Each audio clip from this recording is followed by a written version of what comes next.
If you'd like to purchase Magic Online cards at competitive prices, check out our web store at mtgoacademy.com/store.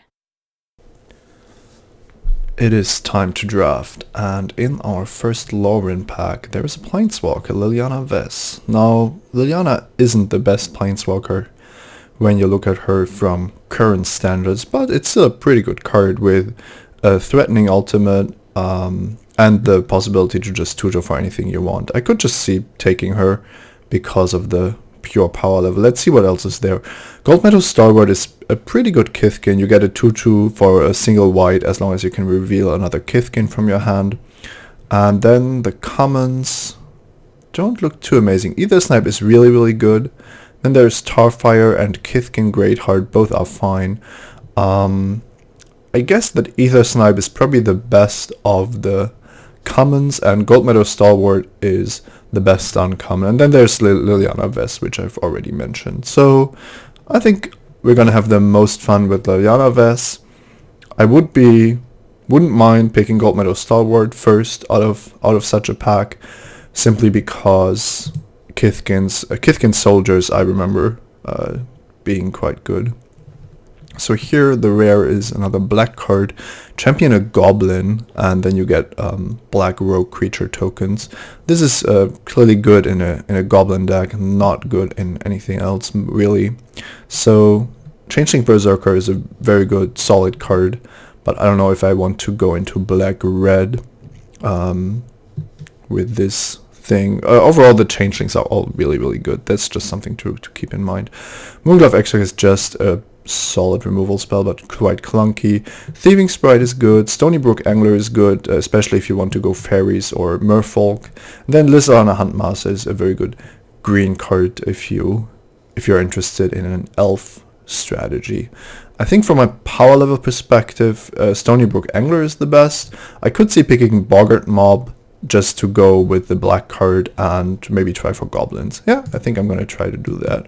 Let's see if that works out. I can always pick up some changelings if nothing else, like this guy, Amoeba Changeling. You can turn other creatures into changelings effectively, or make them lose their creature types, which can be very important. Gold Meadow Harrier is a good tapper. However, if I want to draft a Goblin deck, then I probably want to be black-red more than anything else. So our deck is already quite expensive, but there is a Roaring Pilferers in the pack, and that is probably the card I'm going to take here. It allows me to take any kind of creature card back from my graveyard, so it's already a good Gravedigger. But if it's a Goblin, it also gets haste. It's a Goblin itself, you can champion it. Roaring Pilferers is just one of the key cards of a Goblin strategy, so I'm going to highlight that and just see if our plans of drafting black work out here. Alright, this is really interesting. Kolfner's plans, you exile the top 7 cards of your library and you can play those cards, but you skip your draw step and you cannot you can only cast 1 spell each turn. So you're basically locked under Kolfner's plans, which isn't too bad if you have a way to get rid of it. Then it's actually a pretty insane card if you can ever bounce it or something like that. However, in black alone it's kind of tough to do that. You would kind of need for example a blue bounce spell or some disenchant effects to do that. I really like this card, I just don't think I can warrant first picking it here, and I'm probably better off picking a Goblin here. Mud Button Torch Runner is just a very solid Goblin creature, and I think that works best with what I'm trying to do here. Maybe this wields. I would love to play it again. I remember that I really liked this card earlier when the format was still relevant. Wild Ricochet, I think it has been reprinted as well. You can choose new targets, but it rarely works out as you want. So one option, if we stick to the goblins, is a 2/1 that might get bigger, or the Face Vaulter that allows you to sacrifice goblins. Now, sacrificing goblins is kind of a theme. You can see that Mud Button Torch Runner really wants to get sacrificed, and Boggart Mob allows you to create a lot of tokens. However, the Face Vaulter is generally not a card that anybody's interested in, so I might just try to get these on the wheel or in the next pack. There is a removal spell here, But with synergy being so important, I'm just going to pick a 2-drop Goblin here. Also making sure that nobody is in the creature types that I am in. Alright, Boggart Harbinger allows you to search your library for a Goblin card, and that's pretty great. You can combo with Boggart Mob, or do whatever you want, really. Cloudcrown Oak is quite late here, 3-4 with Reach, and I've also seen quite a lot of these elementals going around, but so far nothing too exciting. It looks like our plan of drafting goblins is working out quite nicely. There's another Kolfner's Plans here, and as much as I like this card, I'm just not going to take it highly. It is actually pretty good if you can draft 2 and flip one with the other.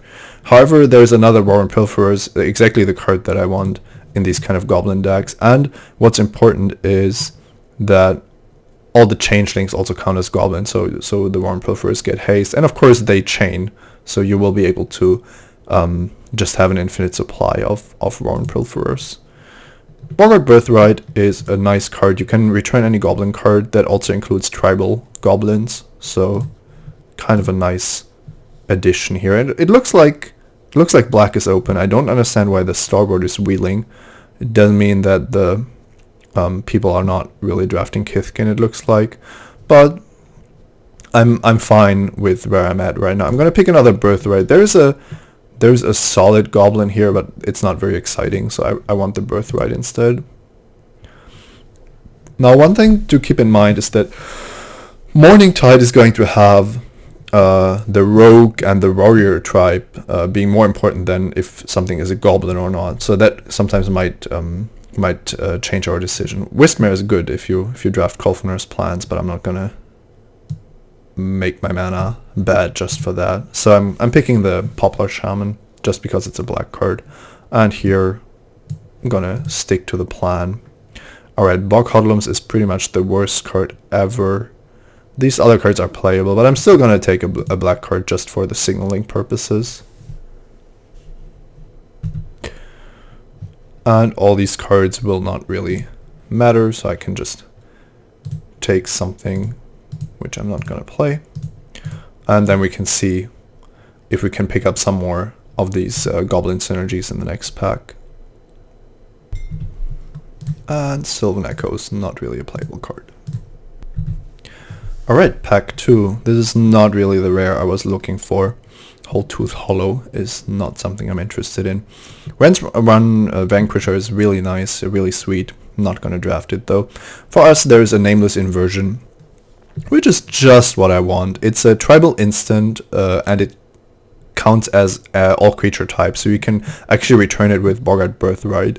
And yeah, it's also a removal spell. It's definitely better than Face Vaulter or Death Touch creature at this early stage, so I'm very happy to have this in my opening pack. So let's see if we can pick up some solid goblins. This is actually quite a nice giant card. 6 mana 5/5 that pumps other giants, and all changelings count as giants, so you can do some crazy stuff. I currently don't really have a lot of changelings, so it might not be the best idea. So a Goat Napper is kind of a threaten effect for goats, which works very nicely against changelings. It's also a goblin. I might just take it here, although it's quite early to pick it. Looking at the alternatives, I could pick Lowland Oath, which is a way to sacrifice goblins, which looks solid.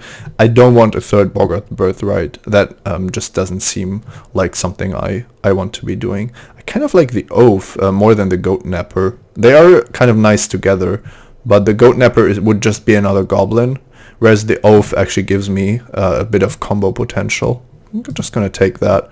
For example, giving the Pilferers flying, sacrificing it, getting it back with another Pilferers, and so on. There's quite a lot of potential for shenanigans there.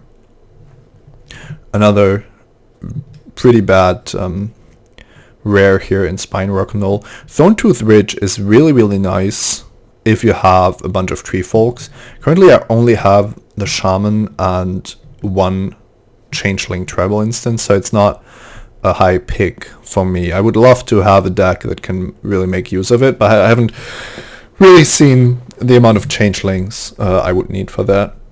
There's Blade of Velisvel, which is playable. There's Pepper Smoke, which is playable. You can sometimes draw a card if you control a fairy, but sadly I don't really have any fairies right now. I wouldn't mind another tribal instant just to get back with the Birthright, but I think it's just not powerful enough. I'm gonna take the Thorntooth Ridge because it is just the most powerful card in this pack, and I do have Nameless Inversion, and I hope that I can pick up a couple more changelings. Alright, Ashling's Prerogative is not good. Most of these cards aren't too interesting for me. Boggart Sprite Chaser needs fairies, which, like I just said, I don't really have. The Buffoon has protection from elves, which isn't bad. It blocks all changelings, but maybe Caterwauling Boggart is better. It makes my goblins harder to block. I think that's closer to what I want than a random 2-mana 1/1 blocker. My deck isn't very aggressive, but having such a global evasive effect in my deck can't really be bad. There's Ghostly Changeling. I haven't seen the rest of the pack yet, but I'm pretty sure I'm just going to take that. It ties together all the strategies that I have in my deck, and it's a very solid card on its own, with Quillsinger Boggart and Boggart Birthright not really competing, not really coming close. Alright, another Boggart Harbinger. Now, these aren't amazing or anything, but they do allow me to, for example, get Boggart Mob, which I'm looking forward to. Maybe start a chain with the Roaring Pilferers. I think they will just tie my deck together, also allowing me to find Nameless Inversion if I want it. So I'm happy to have another one. It does put cards on top of the deck, so it's not like they will they generate card advantage or anything, but they are still quite solid. Here, another Boggart Sprite Chaser, which I really like in the more fairy heavy deck or the more changeling heavy deck. Because I don't have those, I'm looking at Adderstaff Boggart just to have another cheap goblin.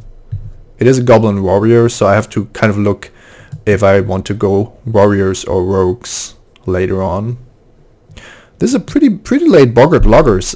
They don't look too amazing, 3-mana 2/1 Forest Rock, but you can destroy tree forks or forests, and that also includes all changelings. And very happy to have this here. I will take a Face Vaulter. Who knows? It might actually make the deck. I hope that it doesn't, but you can never be sure here. Nectar Fairy is not interesting for me, and I don't really like Quillsinger Boggart. A third Birthright does seem excessive, but it could be possible that my deck ends up wanting all of them if I pick up enough good changelings, for example. Now my late game is already very, very good with these infinite goblin chains. I just need ways to win and survive in the early game. Another Face Vaulter is probably better than Hurly Burly. Let's just stick to the goblins. And the protection from elves goblin wield, which is nice. And we do get a Quillslinger Boggart after all. Flamekin Brawler is actually quite nice in the heavy red decks. Not that my deck is looking to be anywhere close to that. I really like where I am after 2 packs. With the 2 Harbingers and 1 Nameless Inversion, I could actually run all the Birthrights and prioritize getting the Nameless Inversion, which is also great with Thorntooth Ridge. So yeah, just looking really strong if you ask me. Alright, opening up Mind Shatter might just force me to take it here. It's not always good. It will sometimes be a dead card if you draw it in the late game. But the chance to just cast it for 4, for 5, for 6 mana and get everything out of your opponent's hand is very, very powerful. So yeah, let's just do a quick check. There's some powerful cards here, for example, the White Reinforced Common. But looking at the black-red cards, I'm not really losing all that much. So yeah, just taking the Mind Shatter here. Next up, now it gets interesting. The Frogtosser Banneret reduces the cost of goblins and rogues, so it would actually make my deck a whole lot cheaper. It's not out of the question to just slam this second pick as it is a 2-drop, it makes everything cheaper, so my deck would just run a lot more smoothly. There's some more goblins here, so this, for example, is definitely better than the Boggart, but not by a lot. There's Roar of the Crowd, which allows you to deal damage if you have a lot of goblins in play. All of these cards are fine, and I could see myself including them in my deck in the end, but I'm not going to put a high priority on them. This card is pretty crazy, but I'm not going to pick a green card. So yeah, Fractal's Banneret it is. I just want to make the goblin synergies as good as possible. Scarblade Elite is a really fun card that allows you to exile assassins from your graveyard to destroy creatures. Now, the assassins are mostly going to be changelings, of course. I like this card. It just doesn't really work well with my reanimation strategies, both the Boggart Birthright and the Roaring Pilferers. So I'm not sure if this is something I should be doing. Now, what is this? Sting Moggy. It's a 2/2 and it destroys artifacts or lands. That sounds very clunky. I don't really like that. So my alternatives are producing green mana for life or picking Rage Forger, which is really good with shamans. And I actually have some shamans. The Boggart Harbingers are shamans. So Scarblade Elite is only good with changelings, but I still think it's the more powerful card. I'm gonna take that. The Rage Forger I don't really feel I have the right deck for.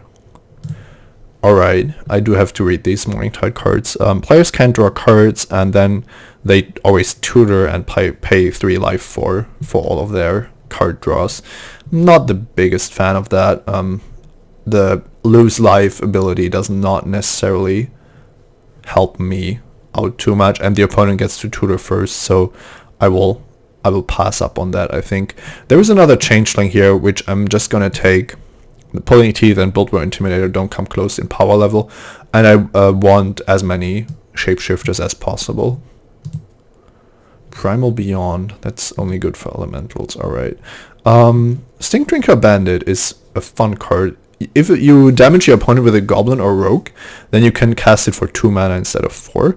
And unblocked rogues get a bonus from the Stink Drinker Bandits. Now, I'm not anywhere close to a rogue evasive deck or even aggressive deck, but I do have a good way to make this be cheaper, and my opponent will have to think twice about not blocking my goblins that also happen to be rogues. Alright. This is only good if you have a couple of elementals in your graveyard. This is a fun card. The picture is actually pretty amazing. That allows you to just windfall your opponent and yourself for 4 new cards, and that if you reveal a card with the corresponding creature type. Now, this would definitely be a fun pick. I don't know if it would be a good pick because, well, discarding your whole hand and drawing 4 new ones must not always be really beneficial for you. It might actually be better for your opponent. I think I'm passing on that. I'm just looking to pick up another Goblin here. I'm not sure if that's correct. I'm not even sure if I want to play this, because it will sometimes be a 2/2, but it's really nothing to get too excited about. Alright, this is nice. Ron Rearding is a nice edict effect that's also a Goblin, so you can get it back with Boggart Birthright, most importantly. If you want to, you can also sacrifice your own goblins and get 2 1/1 goblin tokens. Not that that's too relevant. Reed Pruner Poplar is a Treefold Assassin. It's actually an assassin, interestingly. You can kill all kinds of small creatures with. Now this works less well with my whole creature type synergy, but the Poplar is just really, really good, so I'm going to take it here. This Fester Creep is not all that great because you don't really want to give all creatures -1/-1 if you're playing goblins. So let's look if, yeah, this is unplayable. And this is not really good. It does reduce the cost of elementals and warriors, but my whole deck doesn't have too many of these, so it's barely playable but not really great. I'm gonna take Fester Creep so that nobody can play it against me. Don't think that I'm gonna play it. Like I've said before, I don't really want to be paying life for my extra mana. Now a 7 mana 5/5 is not what this deck needs. I need cheaper cards instead. Maybe Awful Snout is an option. It is a 2/2 flash that removes cards from graveyards. It's nothing to get too excited about though. Kindle Fury is a playable. I could just take it to have a combo trick. I'll take the Awful Snout. If I want, maybe I want a sideboard card if my opponent is doing something in that regard. Don't really think it's going to be all that interesting. Pyroclast Consul is quite a nice card, 5 mana 3/3, and you can deal 2 damage to each creature if you want, and if you hit on top of your library. Now, Fire Juggler is tough to block, so it might just be the better card. It's really not all that great.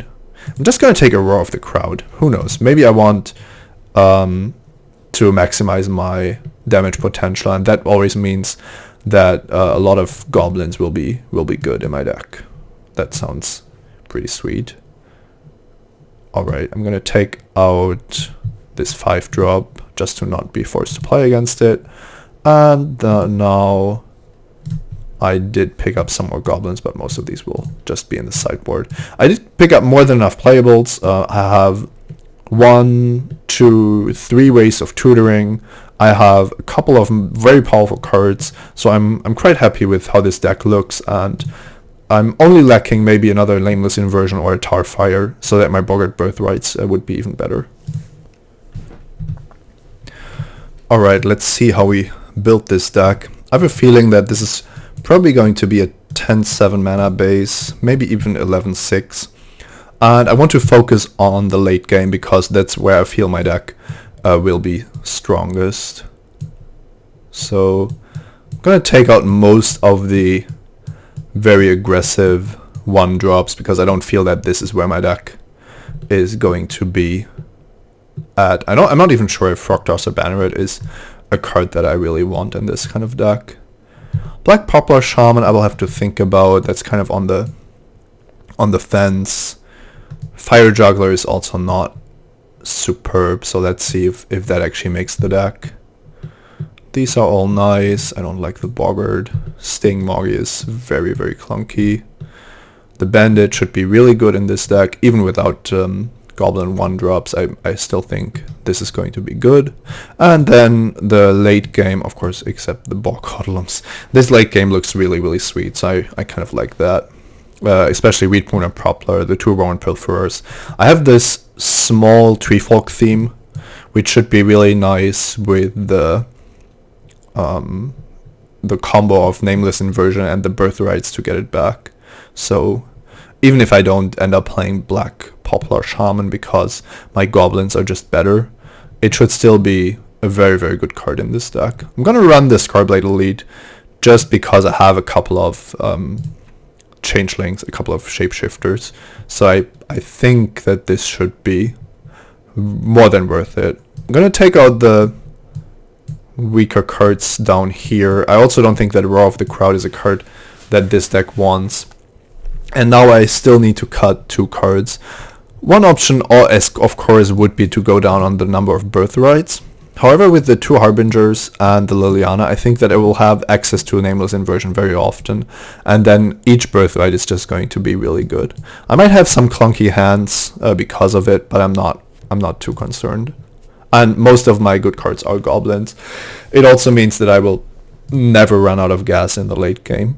So that said, I will probably have to cut 2 more creatures. I'm also at 19 creatures, so that's not a big problem for me. I think Caterwauling Boggart is the first cut. It's red and it doesn't really support the main strategy of this deck. And then one of the 2 or 3 drops should probably go.